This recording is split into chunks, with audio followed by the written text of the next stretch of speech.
Ada sebuah hadis yang cukup menarik kita bahas. Hadis ini bicara tentang akhir zaman. Hadis ini dari sahabat Abu Hurairah radhiyallahu anhu. Nabi sallallahu alaihi wasallam bersabda, "La taqumus sa'ah hatta yaqbidal ilmu wa taqsura al-zalazilu wa yataqarabu az-zaman wa yaqsuru al-haraju." Qila ya Rasulullah wa mal haraj? Qala al-qatlu al-qatlu. Dari Abu Hurairah radhiyallahu an, Nabi SAW mengatakan, kiamat tidak akan bangkit sampai diangkatnya ilmu dan tersebarnya kejahilan. Kemudian akan banyak gempa di mana-mana dan akan berdekatan waktu. Dalam riwayat berdekatan pasar. Kemudian akan terjadi banyak al-haraj. Kemudian Rasul ditanya, apa itu haraj, wahai Rasul? Maka Rasul mengatakan, pembunuhan demi pembunuhan. Tentu Nabi SAW ketika bicara seperti ini bukan bicara dengan hawa nafsunya. Nabi itu bicara dengan wahyu. Dan apa yang disabdakan Rasul 14 abad yang silam itu sudah menjadi sebuah kenyataan hari ini kan. Di mana tidak mungkin terjadi kiamat sampai diangkatnya ilmu dan disebarnya kejahilan. Dan ini kita bisa rasakan. Tentu diangkatnya ilmu itu bukan berarti ilmunya diangkat ke langit, tidak. Tetapi dengan cara diwafatkan satu persatu para ulama. Dengan banyaknya para ulama yang wafat, ulama-ulama yang kaliber-kaliber dunia ataupun mungkin di negeri kita nasional, itu tanda bahwa ilmu itu dicabut. Dan ketika ilmu dicabut dengan meninggalnya para ulama, maka tersebarlah kejahilan. Kalau seandainya ada presiden meninggal, besok sudah dilantik tuh wakilnya. Kalau ada pengusaha mati, besok ada pengusaha yang jauh lebih kaya darinya. Boleh jadi sudah ditunggu-tunggu kapan dia mati, karena saingannya mungkin. Kalau seorang pejabat meninggal, sebentar saja dapat penggantinya. Tetapi kalau ulama yang meninggal itu tidak akan ada gantinya. Makanya kenapa Rasul mengatakan mautul alim musibatun la tujbar. Kematian seorang alim itu musibah yang tidak bisa tergantikan. Contoh yang mudah saja, ketika ulama madhab Abu Hanifah meninggal, tidak ada yang bisa menggantikan Abu Hanifah. Imam Ahmad meninggal, tidak ada yang bisa menggantikan Imam Ahmad. Imam Malik meninggal, tidak ada yang bisa menggantikan Imam Malik. Imam Syafi'i meninggal, tidak ada yang bisa menggantikan Imam Syafi'i, dan begitu seterusnya. Ya. Jadi ulama itu kalau sudah meninggal itu susah cari penggantinya. Walaupun ada penggantinya, ilmunya tentu jauh di bawahnya. Dan itu pertanda kalau sudah banyak meninggal para ulama, para da'i, maka tentu sudah sedikit yang akan memberikan peringatan kepada manusia. Ketika sedikit tersebarlah kejahilan di mana-mana. Dan kejahilan itu adalah akar dari kerusakan. Terjadinya syirik, penyimpangan sunnah, maksiat itu kan akibat jahil. Ya, kalau berilmu tidak mungkin melakukannya. Makanya di zaman Nabi SAW ketika terjadi perang Hunain. Perang Hunain itu perang pasca langsung setelah Fathu Mekah. Jadi pembebasan kota Mekah. Tiba-tiba kabilah-kabilah besar tidak setuju. Mereka mempersiapkan pasukan 30.000 pasukan, sementara Rasul membawa 10.000 pasukan saja. Karena bagi orang Islam, 10.000 itu sudah banyak. Karena biasanya pasukan Rasul itu memang sedikit pasukan musuh yang banyak gitu ya. Karena kemenangan itu bukan banyaknya pasukan, tetapi izin Allah subhanahu wa ta'ala. Bergeraklah pasukan ini. Masalahnya di antara 10.000 pasukan yang dibawa Nabi ini, rata-rata orang-orang yang baru masuk Islam. Jadi orang-orang yang akidahnya itu belum kokoh gitu ya. Jadi antara perjalanan Madinah ke Hunain itu, mereka lewat di sebuah pohon yang zaman dulu, pohon itu di zaman jahiliyah suka disembah. Jadi kalau orang cari kebaikan itu datang ke pohon kemudian minta berkah. Terutama kalau mau perang, biasanya mereka datang ke pohon itu minta kemenangan, kemudian menggantungkan pedang di pohon itu untuk ditransfer kesaktian. Baru mereka akan keluar perang. Itu keyakinan jahiliyah. Makanya Nabi SAW ketika melewati pohon itu diberhentikan para sahabat. Kemudian sahabat mengatakan, ya Rasulullah, ij'al lana dhata anwat. Rasul, jadikanlah pohon dhatu anwat. Maksudnya pohon yang biasa digunakan untuk mencari berkah. Ya Rasulullah, jadikan untuk kami seperti mereka pohon dhatu anwat. Maka Nabi SAW marah kan gitu ya. Sudah masuk ke dalam Islam, harusnya mentauhidkan Allah, memberantas kesyirikan, malah pula minta alat untuk melakukan kesyirikan. Makanya Rasul bertakbir dan mengatakan, Allahu Akbar, innakum qaumun tajhalun. Allahu Akbar, kalian itu umat yang bodoh, kata Rasul. Ya. Ini perbuatan yang pernah diminta Bani Israel kepada Musa. Kalimat Rasulullah SAW, innakum qaumun tajhalun, kalian umat yang bodoh, menunjukkan karena kebodohan itu akar terjadinya kesyirikan. Kan itu ya. Makanya ketika umat ini bodoh, ya akhirnya dibodohi. Lihat orang-orang yang datang ke dukun itu kan dibodohi sama dukun. Ya. Terutama dukun-dukun settingan itu ya, yang sekarang lagi viral tuh. Ya. Itu hakikatnya kenapa orang percaya dukun, karena dia bodoh. Kalau seandainya dia cerdas bahwa orang yang datang ke dukun itu sebuah kesyirikan, tentu dia tidak akan datang. Bahkan akan memberantas gitu ya, membongkar perilaku mereka. Menunjukkan bahwa akar syirik itu terjadi karena kebodohan. Dan ketika terjadi kebodohan, merata kesyirikan. Dan kita saksikan hari ini kan masih ada orang percaya ke tangkal, ke jimat, ke dukun, ke paranormal, ke para peramal, bomo dan yang semacamnya. Ma'asyiral muslimin wal muslimat rahimani wa rahmatullah. Kemudian kata Nabi SAW, wa taqsura az-zalazil, dan akan banyak gempa. Dan ini sudah kita rasakan. Di negeri kita ini paling banyak gempa. Gempa terdahsyat yang mungkin di Lombok kemarin kan. Luar biasa, satu kabupaten rata dengan tanah. Bayangkan, bukan satu desa, kabupaten. Di Jogja, ya, kemudian di Aceh, di Padang gitu ya. Kita sering dengar. Ya, luar biasa gempa itu sampai memakan korban bukan hanya 1-2, ratusan jiwa bahkan sampai ribuan. Kalau kita kumpulkan satu Indonesia ini. Dan ini sudah terjadi, artinya ini sudah tanda-tanda dekatnya kiamat nih kalau sudah banyak bencana ini. Harusnya ketika Allah Subhanahu wa taala mengirimkan bencana itu, karena kalau Allah Subhanahu wa taala mengirimkan bencana itu ada maksud sebenarnya. Seperti ketika Allah Subhanahu wa taala lewat lisan Rasulnya ketika terjadi gerhana matahari total di zaman Nabi. Di zaman itu gerhana tidak kayak hari ini, sering. Di zaman itu jarang gerhana. Boleh jadi mungkin 15 tahun sekali, 20 tahun sekali gitu ya. Sehingga kalau terjadi gerhana itu ketakutan orang-orang itu. Kalau sekarang kan sudah ada almanak, ada tanggal gitu ya. Nanti gerhana tahun sekian sudah tahu tanggalnya, bulannya, tahunnya, sudah ditandai itu. Ya, apalagi kalau gerhananya gerhana yang aneh gitu ya. Maka ditunggu-tunggu tuh, bahkan selfie pula dengan gerhana, ya kan?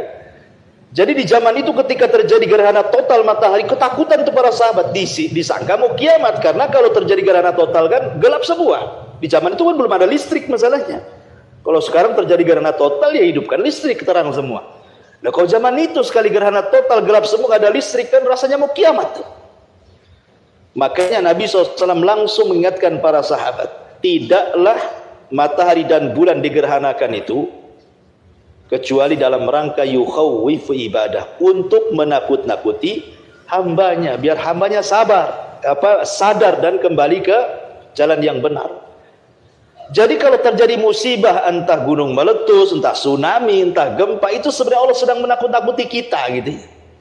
Dan jangan kita katakan bahwa itu kan gempa jauh, nggak mungkin di Batam, nggak begitu. Allah itu sanggup meletakkan gempa di mana saja tanpa harus ada penelitian BMKG, ya, karena Allah Maha Kuasa gitu ya. Harusnya ketika terjadi musibah di daerah lain, ini menjadi pelajaran bagi kita. Harusnya kita jangan sampai kemudian mengatakan, itu kan di Aceh, itu kan di Lombok, itu kan di Jogja, nggak mungkin ke Batam. Bukan begitu cara berpikirnya. Kita langsung takut kalau seandainya gempa itu terjadi di sini, sementara kita belum persiapan, kita pula jadi korban, gitu maksudnya.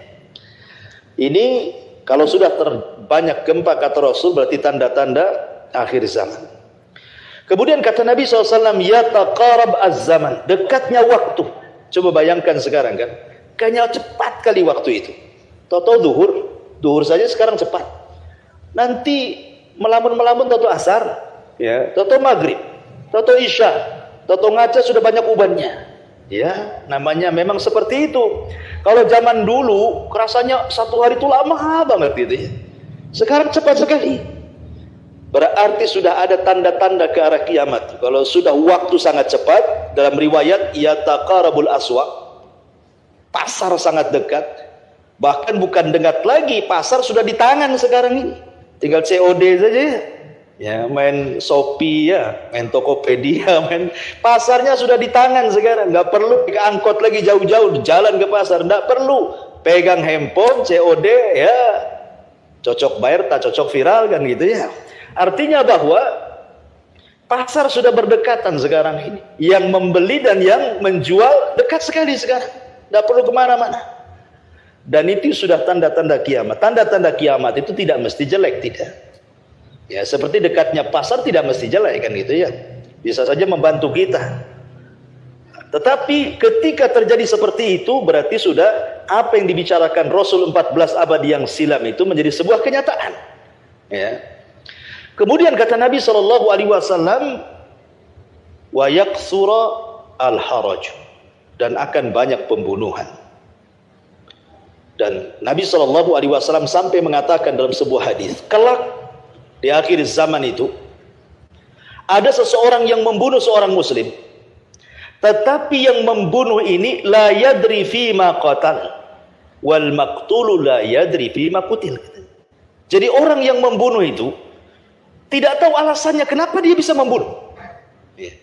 Dan orang yang dibunuh lebih parah lagi, tidak paham kenapa aku bisa dibunuh gitu ya. Karena dalam Islam itu menghilangkan jiwa bukan sembarang, bukan mudah menghilangkan jiwa itu. Kecuali kalau dia membunuh, ya dibunuh qisas kan gitu ya dalam Islam itu.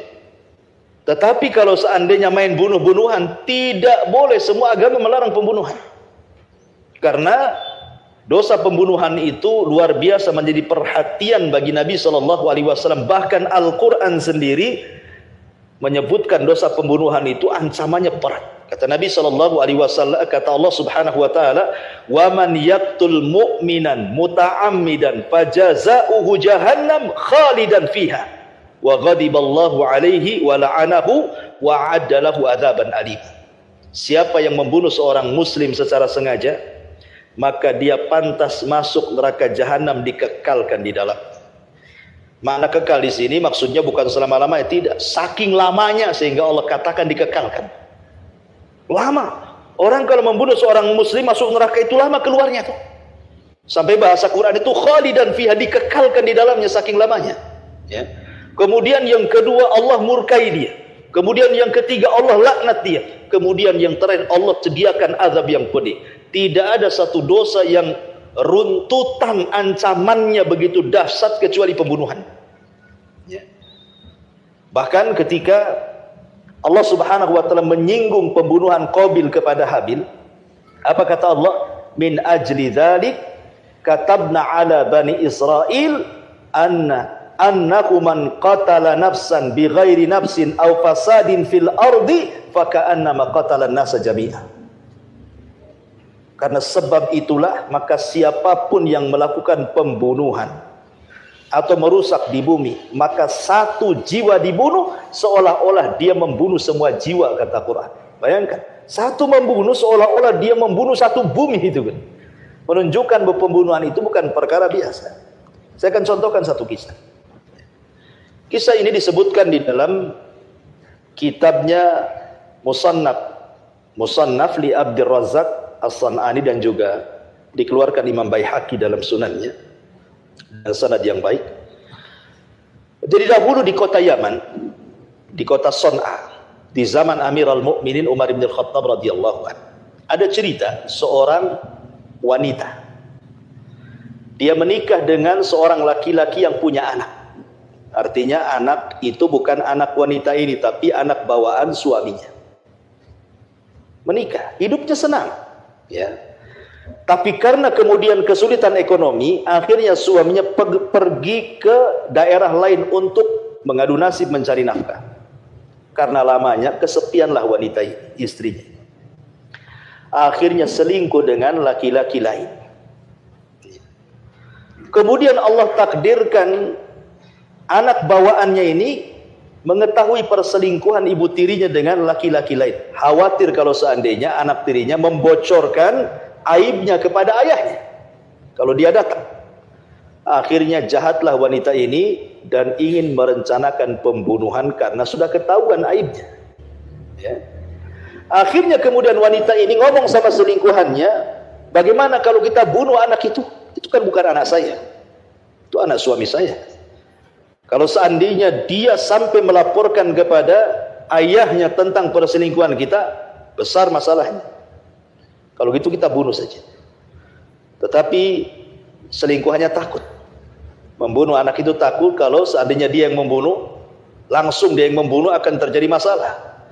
Akhirnya berencanalah keduanya membayar orang untuk membunuhnya. Kesepakatan, datanglah orang yang dibayar dan siap membunuh anak itu. Akhirnya terlibatlah 4 orang perencanaan pembunuhan. Si perempuan, kemudian si selingkuhannya, kemudian orang bayarannya, dan pembantu dari perempuan itu sepakat melenyapkan anak kecil itu, anak tirinya. Ketika sudah baik perencanaannya, akhirnya kemudian di waktu yang memang sudah disepakati, dibantailah anak itu dengan cara sadis. Betul-betul dibunuh, ya, dimutilasi, dimasukkan ke karung. Kemudian tengah malam dibuanglah jasadnya jauh-jauh dari kampung, dimasukkan ke dalam sumur untuk menghilangkan barang bukti.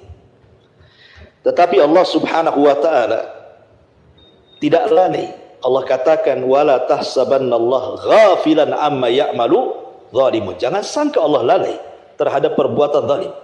Allah tidak lalai, ya. Akhirnya kemudian qadar Allah, ada orang yang lewat di sumur itu. Rupanya ada lalat hijau, yang kebiasaan lalat hijau itu biasanya hinggap di bangkai. Kemudian ada bau yang menyengat dalam sumur itu. Lah, para pembunuh ini, karena si perempuan takut, berpura-puralah dia berteriak di kampung-kampung bahwa anak tirinya dibunuh, kemudian jasadnya tidak ketemu. Akhirnya hebohlah satu kampung bahwa terjadi pembunuhan, tapi tidak yang tahu siapa yang membunuhnya. Sampailah perkara ini kepada Amir Son'a, Gubernur Son'a yang diletakkan Umar bin Khattab untuk menjadi gubernur di Son'a. Karena perkara pembunuhan itu dalam Islam menjadi perhatian. Ya, ingat, pembunuhan dalam Islam itu menjadi perhatian luar biasa. Bukan perkara remeh orang membunuh itu dalam Islam. Sehingga Amir Son'a turun langsung tuh. Kemudian dikumpulkan orang-orang desa tersebut, kemudian dikatakan cari bangkai itu, cari jenazah anak itu sampai ketemu. Kalau sudah ketemu, habarkan kepada. Rupanya adalah yang orang lewat tadi di sumur tadi, melihat bau busuk dan keluar lalat itu, melaporkan bahwa dia menemukan sumur bau busuk. Akhirnya kemudian Amir Son'a mengatakan, kalau begitu kita datang di sumur itu. Ini para pembunuh ini sudah deg-degan tuh. Ya, mereka juga hadir di situ. Akhirnya kata Amir Son'a mengatakan, ambilkan tali, masuklah salah seorang ke dalam sumur itu. Nih pembunuh ini, selingkuhannya ini dari wanita tersebut. Karena takut ketahuan, dia mengatakan biar aku yang turun. Akhirnya dia turun ke bawah sumur. Kemudian dia dapati orang yang dia bunuh anak itu. Kemudian pura-pura dimasukkan ke lubang kecil dalam sumur. Kemudian dia naik lagi dan berdusta bahwa tidak ada apa-apa di sumur itu. Berdusta dia, menghilangkan bukti. Tetapi kemudian orang yang menemukan sumur tidak yakin, karena dia sangat yakin bau sekali menyengat. Kayaknya ada bangkai di bawah tuh. Akhirnya dia minta kepada penguasa Son'a, mengatakan, wahai khalifah, biar aku yang turun. Biar aku turun sekali lagi memeriksa, betul nggak di bawah itu ada jenazah atau tidak. Akhirnya dia turun ke bawah tuh. Rupanya Allah takdirkan ketahuan. Yang disembunyikan di lubang kecil itu ketahuan, kemudian diangkat ke atas, rupanya betul jasad anak yang dibunuh itu. Akhirnya kemudian sang pemimpin Son'a, gubernur Son'a ini membuat tim untuk menyelidiki siapa pembunuhnya. Singkat cerita, akhirnya tersingkap siapa pembunuhnya. Rupanya yang membunuh siapa? Wanita tersebut, selingkuhannya, dan orang bayaran serta pembantunya. 4 orang berserikat untuk membunuh. Kasus ini sampai kepada Umar bin Khattab yang ada di kota Madinah. Ya. Akhirnya Umar bin Khattab mengirim surat kepada gubernur, isinya dia katakan, "Lau syaraka ahlul Yaman," kalau seandainya lau syaraka ahlu Son'a, kalau semua ahli Son'a, penduduk Son'a itu bersepakat untuk membunuh anak itu, laqataltuhum, aku akan bunuh semua satu Son'a, katanya. Kalau mereka sepakat membunuh, ada niat membunuh gitu ya, semua memang menghendaki pembunuhan itu, maka satu Son'a dibantai, kata Umar. Menunjukkan kenapa Umar sampai keras mengatakan seperti itu. Dalam Islam itu yang dihukum mati bukan hanya eksekutor pembunuh, ya, tapi siapapun dalang yang terlibat dalam pembunuhan itu, mau dia yang membunuh, mau dia yang tidak membunuh, mau dia hanya sekedar merencanakan saja, dalam Islam semua sama, harus dibunuh. Ya. Dalam Islam itu tidak kira, ya saya nggak membunuh, tapi Anda ikut merencanakan, Anda juga dibunuh. Dan ingat, pembunuhan dalam kisos itu bukan seperti orang murtad dalam Islam harus dipenggal, dipancung gitu ya. Tidak. Kisos dalam pembunuhan itu dibunuhnya sebagaimana dia membunuh. Kalau sebelum dibunuh dia cangkul kepalanya, cangkulnya lagi kepalanya, gitu maksud. Kalau sebelum dibunuh dia congkel matanya, congkel juga matanya, gitu maksudnya. Sampai persis sebagaimana dia membunuh, begitulah kisos dilakukan. Nah, kisos itu membunuhnya beda dengan cara hukuman bunuh yang lainnya. Ya, dia harus dibunuh persis sebagaimana dia membunuh. Sebagaimana ketika di zaman Rasul terjadi pembunuhan. Jadi datanglah orang-orang Oraniun, ada yang sakit di antara mereka, datang kepada Nabi, minta diobati. Orang-orang Oraniun, orang-orang musyrik ini datang kepada Rasul. Mereka mengatakan, ya Rasulullah, di antara kita ada yang sakit, bisa nggak diobati? Maka Nabi SAW kemudian ke belakang mengambil kencingnya unta, kemudian disuruh minum, sembuh pula, kan itu. Makanya kencing unta itu obat. Ya, kencing unta itu obat. Kalau kita minum kencing unta, sembuh. Nah, kalau kita minum kencing orang, ya matilah. Jadi kencing unta itu, kalau umroh biasanya di peternakan unta itu dijual pakai botol aqua itu kuning-kuning, itu jus sirup tuh, itu kencing unta. Ya. Tapi baunya luar biasa, tapi obat. Rupanya setelah diberikan obat dan sembuh, mereka pun pulang. Kemudian rupanya mereka berbuat jahat kepada seorang petani, dibunuh, dirampas kemudian hartanya, ketahuan oleh Nabi. Maka oleh Nabi SAW disuruh dibunuh semuanya, baik pelaku yang membunuh atau yang ikut terlibat di situ dalam pembunuhan.